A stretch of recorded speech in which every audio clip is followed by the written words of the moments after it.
roobkii ka da'ay gobolka Gibiley ayaa waxyeelo u geystay beerihii ku geedaamnaa dooxa weyn ee Arabsiyo sida warkaasi inoogu soo diray wariyaheena Muuse Xuseen Xasan iyadoo maalmihii u dambeeyay raxmaadka eebbe uu ka curtay gobolka Gibiley ayaa degmada Arabsiyo caan ku ah wax soo saarka dalagga beeraha dooxa weyn ee halkaasi maraa waxa uu gabi ahaanba meesha ka saaray gabyankii loogu sameeyay badbaadada iyo inuu ka qabto biyaha ka soo tallaabi karaa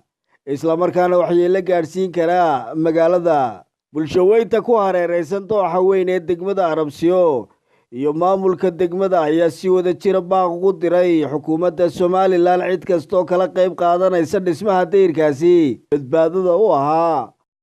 waxaanu nahay xaafadaha halkan dooxa dushiisa ayaanu nahay halka yaala marka waxa weeyaan walaal nimcadii aynu sugaynay ilaahay ina siiyay way da'day hadii ay da'dayna daadku xagga iyagana ayuu soo maray oo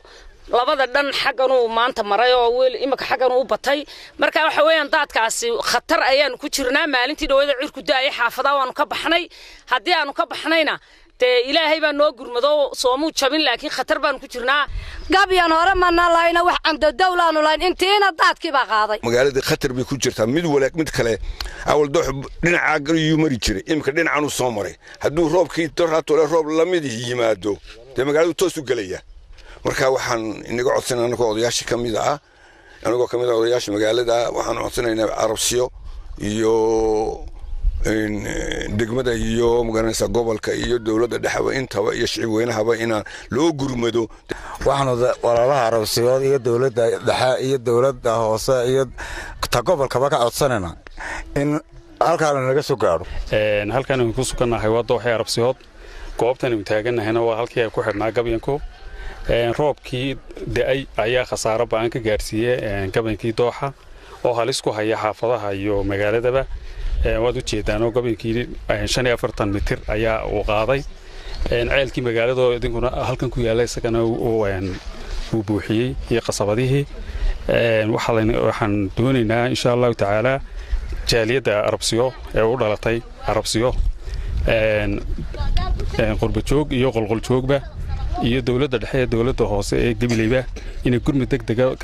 u soo gaaraan nimcadu waxa waxay u baahan tahay in lagu shukri noqo waxa inteeda waxa dhibaatada ahna in dadku ay ka gaashaantaan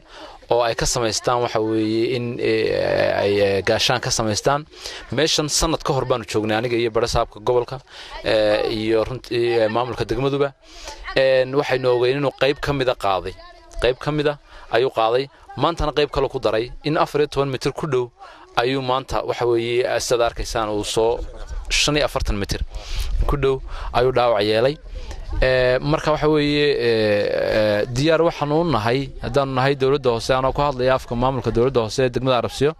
inaanu qaybteeda ka qaadano hadii dhagax noqonayso hadii gacan noqonayso iyo hadii silig noqonayso qaybtii aanu ka qaadan karayno diyaar baan u nahay maanta aanu balan qaadanaynaa waxa ugu horeyn diyaar u nahay inaanu ka hawlgalno dooxani ayaa hadduu halkaasi ka soo boodo waxa uu khasaare gaarsiinayaa badiba dhismayaasha degmada Arabsiyo